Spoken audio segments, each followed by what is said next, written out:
Friend, कैसे हैं आप सभी। उम्मीद करता हूं कि अच्छे होंगे। फ्रेंड्स, इस वीडियो में हम लोग बात करने वाले हैं सीटेट जुलाई 2025 परीक्षा के बारे में। जी हाँ, अगर आप फर्स्ट टाइम सीटेट की परीक्षा दे रहे हैं तो आपको किस प्रकार से देना है ताकि एक बार में आपका परीक्षा जो है क्लियर हो जाए। आज की इस वीडियो का कुछ मुख्य टॉपिक इसी प्रकार से है। पहले तो हम लोग बात करेंगे कि ये सीटेट का इंतजार कर रहे अभ्यर्थियों का सीटेट की परीक्षा कब होनी है, क्योंकि अभी तक किसी भी प्रकार का नोटिफिकेशन देखने को नहीं मिला। ऐसे में यह बड़ा सवाल उठ गया है कि सीटेट का नोटिफिकेशन कब तक आएगा। जी हाँ, इसके बारे में बात करेंगे। उसके बाद बात करेंगे एक बार में क्या क्लियर किया जा सकता है सीटेट। जी हाँ, बिल्कुल क्लियर किया जा सकता है। इस वीडियो को आप लोग पूरा देखिएगा, आप सारी चीज़ें समझ पाएंगे कि एक बार में भी सीटेट को निकाला जा सकता है। बात करेंगे कौन सा बुक लेकर पढ़ें। इस वीडियो में हम आपको बताने वाले हैं कि आप दो बुक की सहायता से मात्र दो बुक की सहायता से आप जो है सीटेट पास कर सकते हैं। इस वीडियो में इस चीज़ को भी हमने इंक्लूड किया है।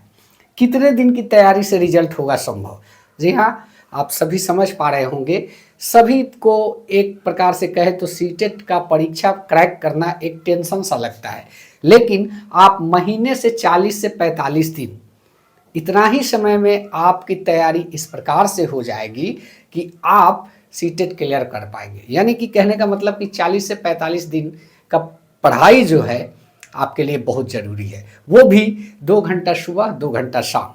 बताएंगे किस प्रकार से आपको पढ़ना है और कैसे पढ़ना है ताकि एक बार में ही आपका जो है सब कुछ क्लियर हो जाए। जी हाँ दोस्तों, इस वीडियो को पूरा देखिएगा, अंत तक देखिएगा। वीडियो अच्छा लगे चैनल को सब्सक्राइब कीजिएगा।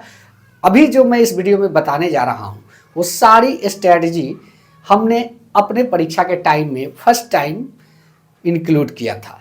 जी हाँ, उस समय फर्स्ट टाइम ही मेरा रिजल्ट क्लियर हुआ और रिजल्ट क्लियर होने के बाद आरक्षण कोटि का रिजल्ट जो होता है उसमें हमारा क्लियर हुआ, क्वालिफाइड हुआ। लेकिन उसके बाद भी हमने मार्क्स को गेन करने के लिए दोबारा दिया, तीसरी बार भी दिया, चौथी बार भी दिया, सब बार हमने क्रैक किया। तो यही हम आपको बताने वाले हैं मूल मंत्र कि अगर आप तैयारी इस ढंग से करेंगे जो आज की इस वीडियो में हम बताने वाले हैं, बिल्कुल आप एक बार में क्रैक कर पाएंगे। बात करेंगे नोटिफिकेशन कब तक आएगा। तो देखिए, नोटिफिकेशन का जो महीना है अप्रैल में आपका नोटिफिकेशन आपको देखने को मिल जाएगा। सीटेट 2025 का जो जुलाई में होना है परीक्षा, क्योंकि उसके बाद अप्रैल के बाद 1 महीना आपको भरने का भी समय देता है, 1 महीना आपका एडमिट कार्ड का आता है, करेक्शन का 10 दिन मिलता है, सभी चीज़ों को लेके पहुंच जाता है एक ही बार जुलाई तक। तो कहीं ना कहीं आप निश्चिंत रहें, अगले महीने आपको नोटिफिकेशन देखने को मिल जाएगा। क्या एक बार में क्लियर किया जा सकता है? जी हाँ, एक बार में बिल्कुल क्लियर किया जाता है। कैसे किया जाता है हम आपको बताने वाले हैं। यहाँ पे आपको दिखेगा कि सीडीपी टोटल 5 विषयों का परीक्षा लिया जाता है किसी भी पेपर के लिए। जो पेपर 1 होता है, पेपर 1 ही थोड़ा सा डिफिकल्ट इसमें होता है। तो सीडीपी की आप तैयारी अच्छे ढंग से कीजिए। कौन सी बुक लेनी है हम आपको बताने वाले हैं।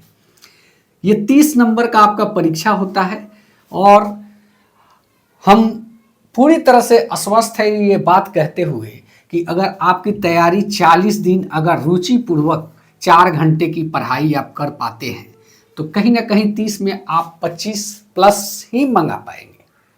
ये एक अच्छा स्कोर होता है 25 प्लस। तो 25 की तैयारी आपका यहाँ से निश्चित रूप से होगा। अब ये आप ऐसा ना समझे कि ये मैथ जो है इसकी तैयारी कैसे करें। तो देखिए, इसमें आपका 15 नंबर इसमें शिक्षण शास्त्र होता है। अगर सीडीपी की तैयारी अच्छे ढंग से आप करते हैं, मैथ के शिक्षण शास्त्र को भी आप सीडीपी के अंतर्गत पढ़ पाएंगे। तो कहने का मतलब कि 15 नंबर आपका ऑलरेडी इसको ही पढ़ने से आपको इसका कंप्लीट हो रहा है। तो कहीं ना कहीं मैथ के जो बनाने वाले सवाल होंगे उसमें से आप जो है नहीं भी कर पाएंगे तो 15 में 8 प्रश्न यहां से आप कर लेंगे एकदम निश्चित रूप से। तो कहीं ना कहीं 15 8 23 इसको हम लोग मान के चलते हैं कि 20 नंबर ही आप यहां से निकाल पाते हैं। हिंदी का बहुत अच्छा पेपर आपका होता है, क्योंकि शिक्षण शास्त्र ऑलरेडी यहां से 15 नंबर का पूछा जाता है। और रही बात 15 नंबर की, तो 9 नंबर होता है गद्यांश का और 6 नंबर होता है आपका पद्यांश का।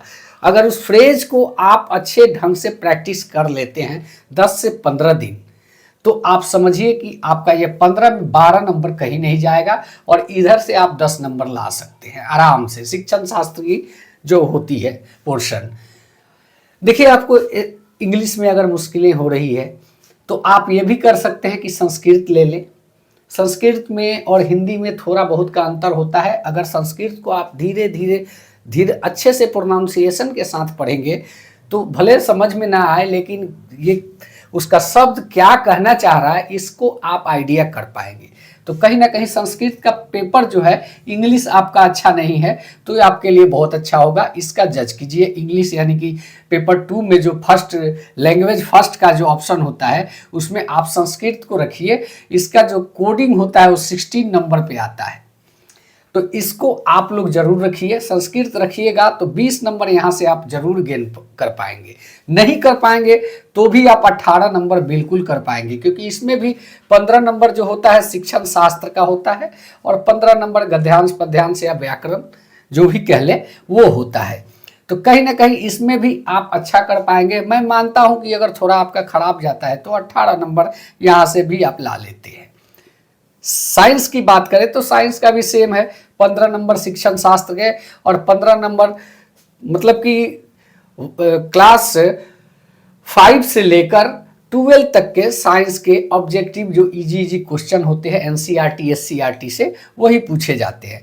तो कहीं ना कहीं इसका भी पेपर आप अच्छे से कर पाएंगे। अगर देते हैं तो 20 से 22 नंबर गेन कर सकते हैं इसमें भी।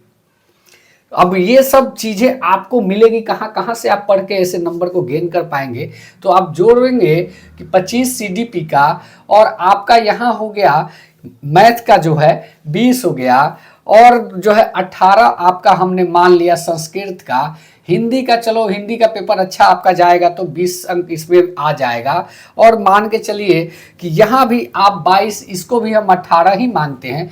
तो आप यहाँ देखेंगे कि आपका नंबर अच्छा खासा आ रहा है, यानी कि 5 और 16 21 2 6 7 2 9 1 10 101 नंबर आप कर पाएंगे। अगर कुछ प्रश्नों पे आपको डाउट है, हो सकता है वो रॉन्ग हो जाए, तो 90 प्लस किस तरह भी आप लाएंगे मात्र 40 दिन की तैयारी में। अब यहाँ पे हम लोग बात करेंगे कि किस प्रकार से आए, कौन कौन से बुक को पढ़ें। तो यहाँ पे आप देखेंगे कि हमने लिखा है कि कौन सी बुक को लेकर पढ़ें। इसके लिए आपको ज़रूरी है आप अरिहंत का एक गाइड ले लें। अरिहंत में आपका क्या होगा कि कुछ बनाने के लिए उसमें टॉपिक देता है, कुछ मतलब सेट्स बनाने के लिए सेट्स ऑलरेडी वो प्रोवाइड करता है और प्लस प्रीवियस ईयर उसमें दे देता है। तो यहाँ से आपको फ़ायदा क्या होगा कि जब आप उसके चीज़ों को सब्जेक्ट को विषयवार तरीके से जब पढ़ेंगे तो आप यह पाएंगे कि सारे जो अरिहंत के क्वेश्चन है प्रीवियस ईयर में आपको मिल जाएंगे। प्रीवियस ईयर जितना भी होगा अरिहंत में मिल जाएंगे। इसलिए अरिहंत के उस बुक को लीजिए जिसमें प्रीवियस ईयर भी है और विश्लेषण के साथ उसका चैप्टर वाइज दिया रहता है। तो कहीं ना कहीं ये आपके लिए अच्छा होगा। उसमें एक चीज़ आपको करना ये है कि जो प्रैक्टिस सेट उसमें देता है ऑलरेडी, तो उसको आपको क्या करना है कि उसमें का 30-30 नंबर का होता है।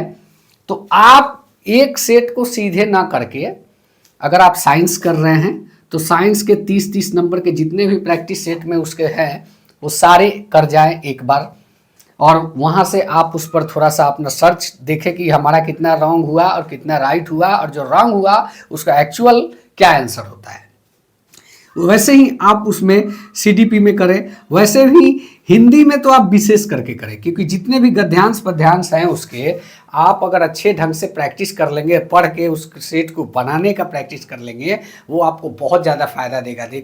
क्योंकि हिंदी सीटेट की परीक्षा में एकमात्र ऐसा विषय है जहाँ से नंबर मिलते हैं, बोनस नंबर मिलते हैं। करना कुछ नहीं होता, सारी चीज़ें उसी में छुपी होती है और वहीं से आपको गेन करना है। आप जितना अच्छा प्रैक्टिस रखेंगे अपने आप को, उतना ही आपका इम्प्रूवमेंट परीक्षा में अच्छा होगा। तो ये जो 2 सब्जेक्ट है ये आपका कभी भी 22 प्लस का कोशिश रखिए, आप सीटेट क्रैक कर पाएंगे। यहाँ से आपको 22 मिलेंगे और यहाँ से साइंस के पोर्शन से भी आप 20 प्लस करेंगे, यानी कि 3 ऐसे 5 विषयों में 3 ऐसे विषय होना चाहिए आपके कि 20 प्लस आप प्रश्न सही कर पाए हों, तब जाके अगर इसमें 15-15 भी आता है तो भी आप पास कर जाएंगे। यानी कि संस्कृत और मैथ की हम बात कर रहे हैं कि अगर 15-15 भी आता है तो भी आप अच्छे नंबर से यानी कि 90 नंबर से पास कर पाएंगे। तो कहीं ना कहीं ये जरूरी है। अरिहंत के एक बुक को लीजिए, उसके प्रैक्टिस सेट जो है उसको लीजिए, और प्रीवियस ईयर इसी में रहता है। अगर नहीं है, जो अब तक परीक्षाएं हुई है सीटेट की, अगर नहीं है तो अलग से प्रीवियस ईयर का एक सेट ले ले और वो सारी सेट्स को बना जाए।